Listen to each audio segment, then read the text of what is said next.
However, after the death of Aurangzeb in 1707, the empire had started fragmenting. By the time Zafar inherited the throne in 1837, he was already 62 and frail. Delhi had changed.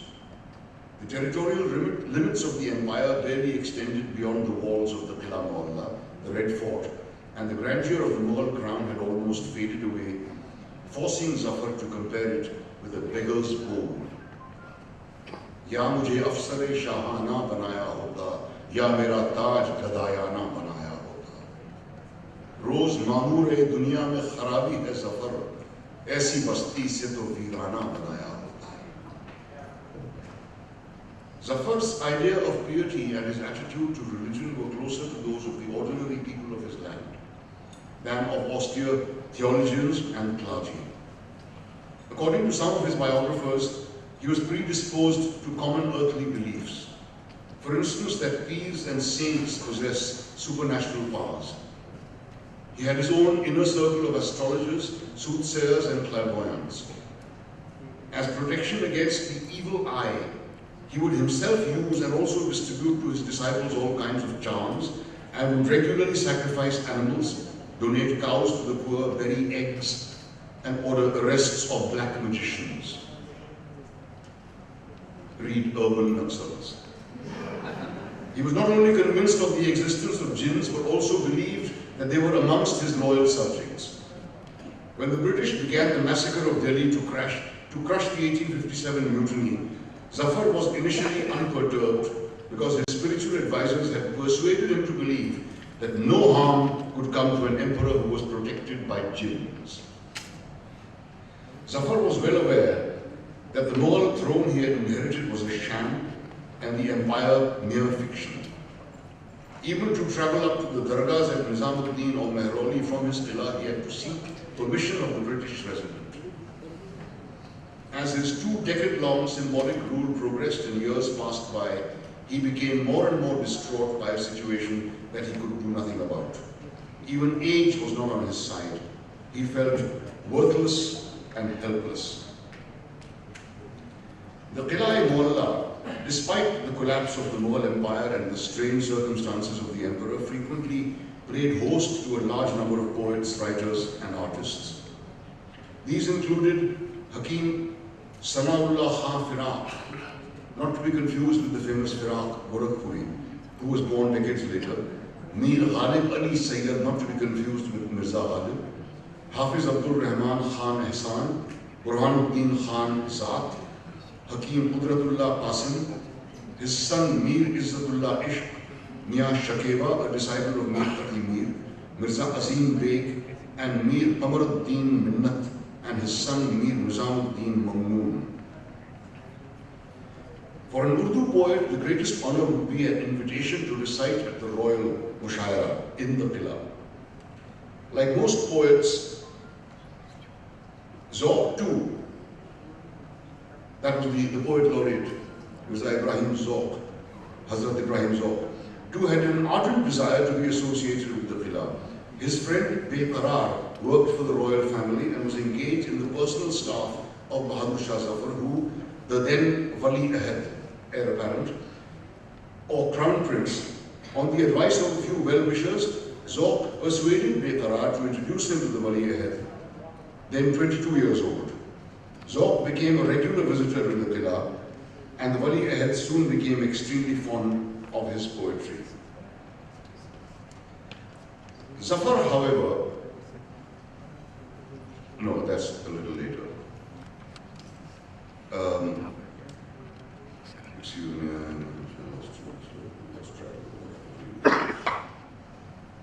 there was a section about Ghalib. You see, Bahadur Shah Zafar and Ghalib and Zauq were contemporaries. So there's a very interesting piece on the relationship between Ghalib and Zafar. That's right here. Got it. No, wrong again. Anyway, I think when I find it, we'll read it later. Zafar, however, was not taken seriously as a poet by his contemporaries. In his list of the 17 greatest Urdu poets of the 19th century Delhi, Sir Sayyid Ahmad Khan does not name Zafar. It is believed that even Ghalib, who took over as Zafar's ustad rather late in life, did not consider him a particularly good poet. But Zafar took his poet quite seriously. Soon after becoming emperor, he had appointed as his ustad Sheikh Muhammad Ibrahim Zauq, whose literary rivalry with Ghalib successfully kept the latter out of the Mughal court for long years. Many critics who regard Zafar as a run-of-the-mill poet have alleged that some of his best couplets ascribed to him were actually penned, or at least partly penned, by Zauq, an accusation that seems speculative, if not completely unfounded. The royalty has always loved being eulogized, and Zafar was no different. In 1830, presumably on the recommendation of some of his advisors, he commissioned Mirza Ghalib to write an account of the history of the Mughal Empire in Persian poetry and conferred upon him the titles of Dabirul Mulk and Najmul Dawla. A biannual honorarium was fixed for him. Ghalib, who was continuously in debt, would rather have had a monthly remuneration. One day, while in attendance at the royal court, Ghalib, who was aware of the emperor's soft corner for adulatory poets, beseeched him in a longish poem to convert his biannual honorarium into a monthly one, holding that the practice of paying someone just twice a year was a slur on Mughal generosity. And this was the darkhast that Ghalib said. "Ay Shahenshah Asma aur Rang, ay Jahandar Aftab Asar." He's really buttoning him up, right? "Bar नौकर भी हो गया सद शुक्र निस्बतें हो गई मुशख्खस चार न कहूँ आपसे तो किससे कहूँ मुद्दा जरूरी अल-इज़हार कुछ खरीदा नहीं है अब के साल कुछ बनाया नहीं अब की बार रात को आग और दिन को धूप भाड़ में जाएं ऐसे लैल और नहार मेरी तनख्वाह जो मुकर्रर है उसके मिलने का है अजब हंजार रस्म है मुर्दे की छमाही एक और छमाही हो साल में 2 बार मुझको देखो हूँ बक़ैद हयात बस कि लेता हूँ हर महीने कर्ज और रहती है सूद की तकरार आपका बंदा और फिरूं नंगा आपका नौकर और खाऊं उधार मेरी तनख्वाह कीजिए माह बमाह ता न हो मुझको जिंदगी दुश्वार तुम सलामत रहो 1000 बरस हर बरस के दिन हो 50,000।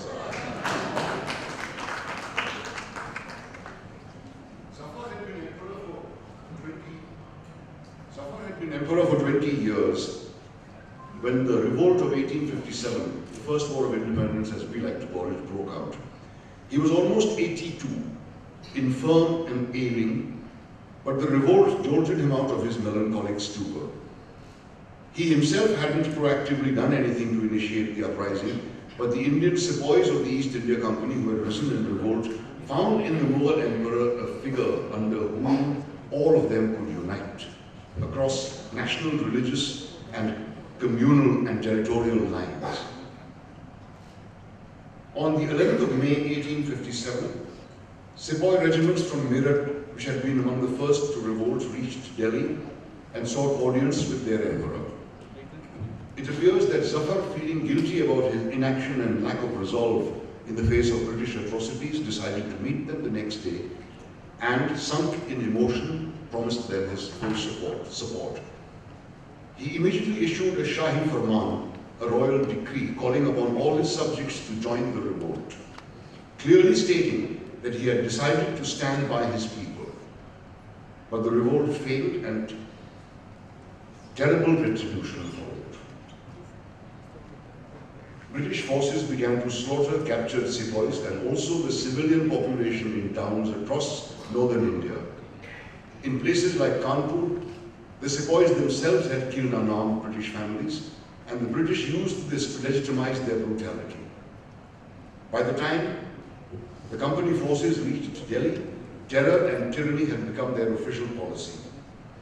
During the 4-month siege of Delhi by the British forces, there was a wholesale massacre in Delhi in order to force Zafar and the rebel sepoys who now owed allegiance to him to surrender. Zafar was charged and tried on 4 counts, 2 of aiding rebels one of treason and one of being party to the murder of 49 British residents of Delhi who had taken shelter in the Qila, fearing massacre at the hands of the rebel sepoys. The emperor was spared, but not his sons. Hodgson, while bringing back Zafar's 3 sons, Prince Mirza Mughal, Mirza Khazr Sultan and Mirza Abu Bakr, killed them near the Khuni Darwaza, opposite what is today the Maulana Azad Medical College. It is widely believed that their headless bodies were then hung in front of the Kotwali, the present-day Fountain Chowk opposite Gurudwara Seesganj Sahib in Chandni Chowk. The same place from where more than 100 years ago, on 22nd March 1739, Nadir Shah had begun his ruthless onslaught on the people of Delhi. The aged and ailing emperor could hardly understand that he was facing a trial. He read out a short written defense in Urdu and denied any connection with the mutiny, contending that he had been a helpless prisoner of the rebel sepoys. He did not cross-examine any witness.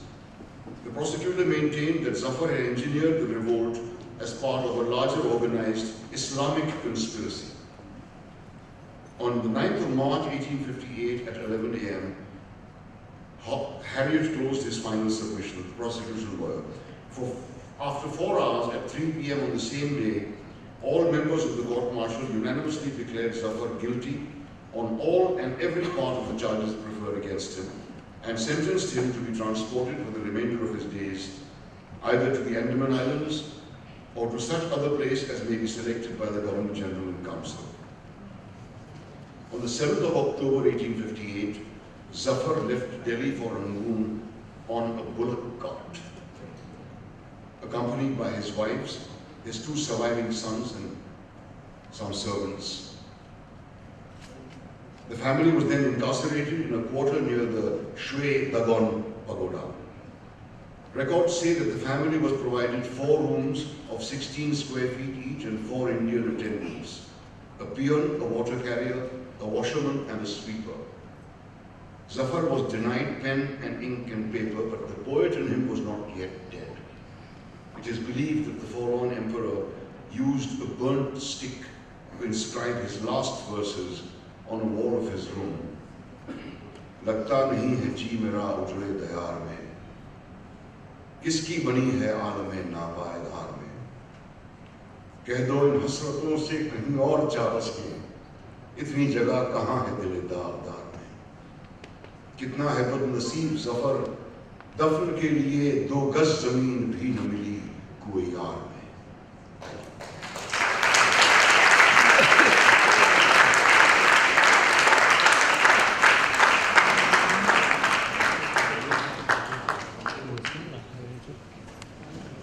So we are not yet half as good in the art of Qasida Padna, but we make do with the best that we can do, which is some flowers.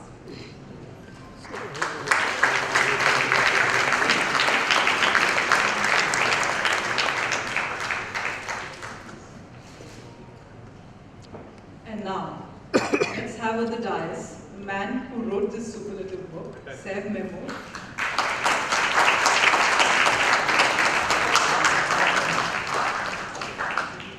Saif is a Supreme Court advocate by profession and a poet at heart. And now we have Khwaja Mir, who's a film writer and a lyricist.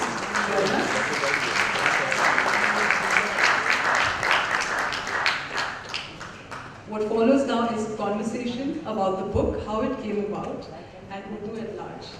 So Khwaja and Saif, both of you, given your felicity with words, I'm sure this is going to be a riveting discussion. So I leave it to you guys. And I think beech mein Anand Rana, who has shot the photographs for the book, some beautiful photographs, will join in the discussion.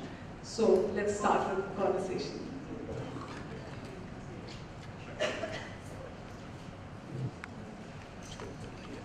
से कि मुझे कभी पढ़ाया लिखाया नहीं गया उर्दू, तो ये एक दिस इज अ मिसकंसेप्शन, क्योंकि मेरा नाम खौसर मुनीर है और मैं जी बिल्कुल, और ये मैं हिंदुस्तानी फिल्मों में गीत लिखती हूँ या कुछ डायलॉग लिख लेती हूँ, तो मेरी जो जानकारी है उर्दू और भी मैं बल्कि हिंदुस्तानी कहना ज़्यादा पसंद करूँगी। कुछ बहुत ही आले दर्जे की होगी, लेकिन बिल्कुल भी नहीं. I am an absolute mongrel who often even thought that certain Marathi words were actually Hindi, because we grew up thinking that कि दादर शायद, so I used to think Dadar is an Urdu/Hindi word which means steps, but actually it's a Marathi word. So it is this is a kind of an education for me, this book, to kind of understand the origins of Urdu as a language, and in a language that I perhaps have been trained to understand and to speak and read and write in, which is English. So thank you. So not just to be here talking to you, but as a reader. शुरू में करना चाहूँगी इस title से, Beloved Delhi, a Mughal city and her greatest poets. I totally approve, लेकिन but tell us about her. Yeah. Yes, I'll tell you two things about this. एक तो साहब वो फैज के का एक बहुत छोटा सा बंद है ना कि वो लोग बहुत खुशकिस्मत थे जो इश्क को काम समझते हैं या काम से आशिकी करते. हम जीते जी मसरूफ रहे, कुछ इश्क लिया, कुछ काम नहीं. काम इश्क के आड़े आता रहा, अभी तालियां मुंह में ठहर गई. काम इश्क के आड़े आता रहा और इश्क से काम उलझता रहा, फिर तंग आता रहा, फिर हमने दोनों को अधूरा छोड़ा. मेरा मामला ये है, जैसे आप फरमा रही हैं कि भाई मैं I was born in Bombay and I thought that many of the Marathi words, Hindi words, etc. With me, it was just the other way around. I was born and brought up literally in the lap of Urdu.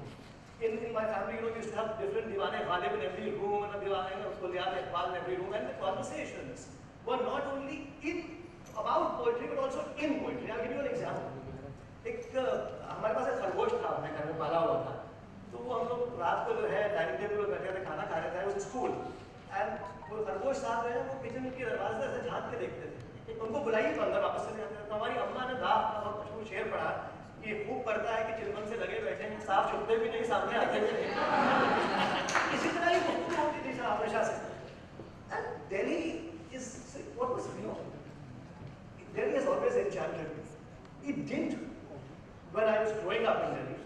Even though the Delhi of my school days and college days was a far more, it was a more beautiful place and calmer and more peaceful, etc. तो मैं एक blog लिखा करता था और उसका title था दिल्ली जो एक शहर है, मीर के पास से किया गया. And from that blog, extracts used to be published in First City. Urdu के शोरा में 3-4, जैसे गालिब को आपने भी फरमाया कि नजमुद्दौला और खिताब सब दिए गए और उनसे कहा गया कि भाई आप लिखिए history of the Mughal empire in Persian. ऐसे कुछ मेरे साथ भी हुआ था. Like Ghalib had put it in Humayun and then stopped because he was very laid back शायर. So was I. I also stopped after 3 years. लेकिन फिर मुझे ये सूझा कि साथ ये काम जो है इसको करना चाहिए. तो दिल्ली जो है वो वैसे तो ट्रेडिशनली आप देखिए अगर एक जुबानों में cities have been referred to in the feminine gender, but more so for Delhi because Delhi was the female beloved of her poets. So in the title, I have bowed down to this archaic traditional use, romantic use, but in the entire book, I have used the safer it, beloved Delhi, and it's you chickened out. So are these your chosen 8 lovers of? जी. इसमें ऐसा है कि so it's beloved Delhi, a Mughal city and religious poet. So who are we talking about? We are talking about the poets of Delhi when it used to be a Mughal city. Shahjahanabad. 1700 के आसपास जो है वली मोहम्मद वली Deccani, who's widely believed to be the father of Urdu ghazal, travels to Delhi, and there is when Urdu poetry starts in the city of Shahjahanabad. I have covered this period from early 1700s to 1905, where Daagh, the last poet of the Delhi school, Mirza Rafi Sauda, who was a great satirist, Khwaja Mir Dard, who was actually a Sufi saint, but a brilliant romantic poet, Mir Taqi Mir, who's called the god of poetry, Mirza Asadullah Khan Ghalib, जो हमारे सामने आता है. खुलता किसी पे क्यों मेरे दिल का मामला शेरों के इंतखाब में रुस्वा किया. तो मुझे शेरों के भी इंतखाब में रुस्वा किया और शायरों के भी इंतखाब में रुस्वा किया. बैठे रहे आगे मत जा अभी चलते हैं Anand again will be there in his own words of comic relief, in pictures, and friends are the people more. All of you are most welcome. Mr. Rafi, I'd like you to present as well. Piyush Shah and Anand. Please come and unveil the book. A book that I think we all want to read and of course go on these lovely walks. आगे ना मत सचिन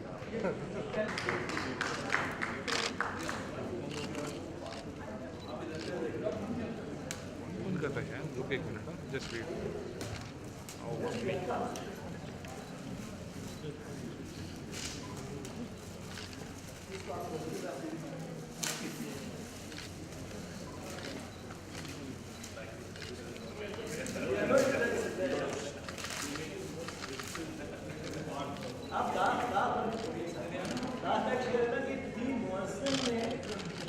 प्रेम में आ रहे हैं party भाई पैर cut रहा है तेरे सर का सर इधर सर इधर नासिर सर इधर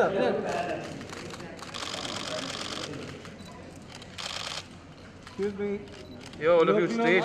Look straight.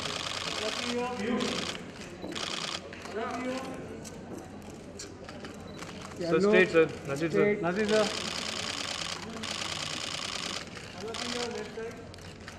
Yes, sir. Naseer, sir.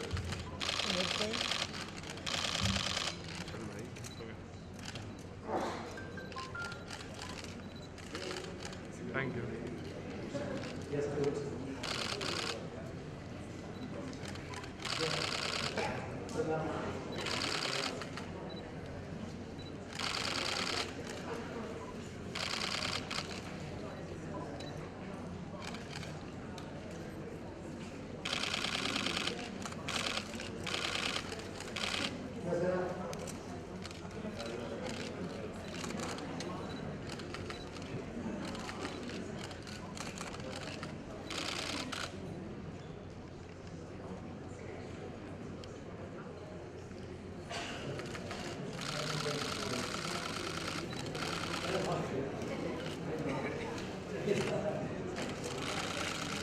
Sir, straight. Sir Sir, just बोलो sir.